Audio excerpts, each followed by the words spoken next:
Hey there, good Monday morning, everybody. Meteorologist Jim Dickey here with another edition of Tropics Talk.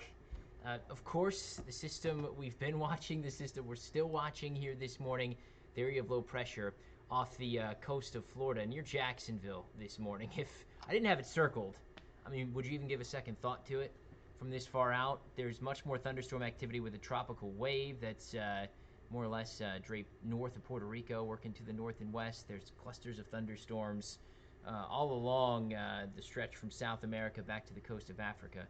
Nothing to worry about with any of that at this point in time.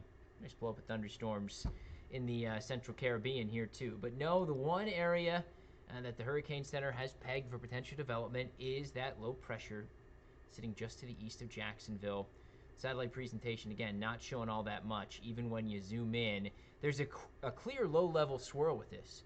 A low-level center has formed, but the thunderstorm activity just has not been able to get going with it. A big part of the reason why, as that low developed over the weekend east of Cape Canaveral, it really dragged in some very dry air, and it has struggled with that dry air ever since, even as wind shear has fizzled out. Produced some heavy thunderstorm activity this morning in and around the Jacksonville area, northern portions of Florida, but you can see from this satellite loop that blow up, those brighter colors showing up in northern Florida, completely fading away as the storms collapse. That's been the case all along with this. Storms flare up, but it never has been able to establish itself, to establish that core to try to become a tropical storm.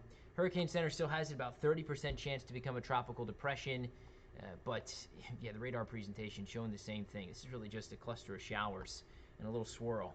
That's about it. And it's going to run out of time here shortly because now just about every model you look at shows this moving onshore later today in northern Florida or Georgia. Now, a somewhat interesting trend, maybe something to watch if that little swirl can sustain itself. Some models, including the GFS, that's the bright green line there, show this emerging back out into the waters. Maybe it would have another chance to come together at that point in time. But at that point in time, it would be moving away from the coast. So as far as any impacts to the United States, other than the showers, the heavier rain they saw earlier on this morning, no additional concerns with that. What about the rest of the Atlantic? Things still staying pretty quiet. We looked at the satellite presentation a few moments ago, and nothing of concern there right now. Big part of the reason why there's a lot of Saharan dust in place still. Going through midweek, you have the dust across the Caribbean. Another sweep of it comes off the coast of Africa, and that's really going to help to keep a lid on things going forward here. In fact, this sort of takes us through the end of July. No areas right now where there's a huge model signal to come together.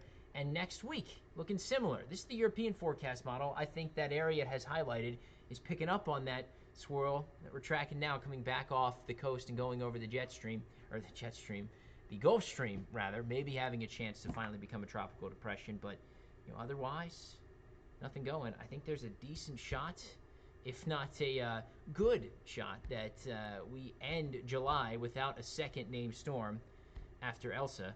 That's quite a change from what we experienced last July when we had 5 storms developed through the month, including 2 hurricanes. Hannah, which made landfall a year ago yesterday in Texas, and then, of course, if you recall, on July 30th, Isaias formed, became a hurricane shortly thereafter on July 31st. So we had 2 hurricanes through the month of July in 2020.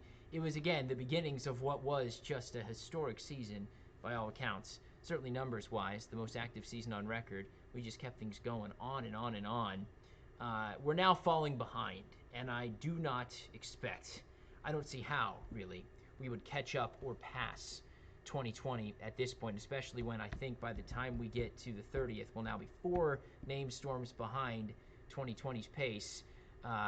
August was a little quieter, so perhaps we make up some ground in August, but then September and October were, of course, nuts. So, again, I don't see how we get back to 2020. You see how things were going through this date. We already had our 1 landfall with Hannah. That occurred, again, a year ago yesterday.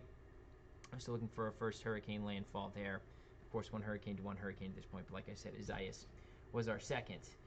So hopefully we will be much quieter here this year. Certainly going to be the case through the rest of the week, likely through the end of the month, even into early August, but we'll be keeping watch of anything and everything going on out there in the Atlantic all hurricane season long. I'll have another update coming up later on this week, if not sooner, if conditions warrant. So be sure you stay tuned for that, and we'll have updates each and every day here on ABC 7 News. Until next time, meteorologist Jim Dickey, have a great week.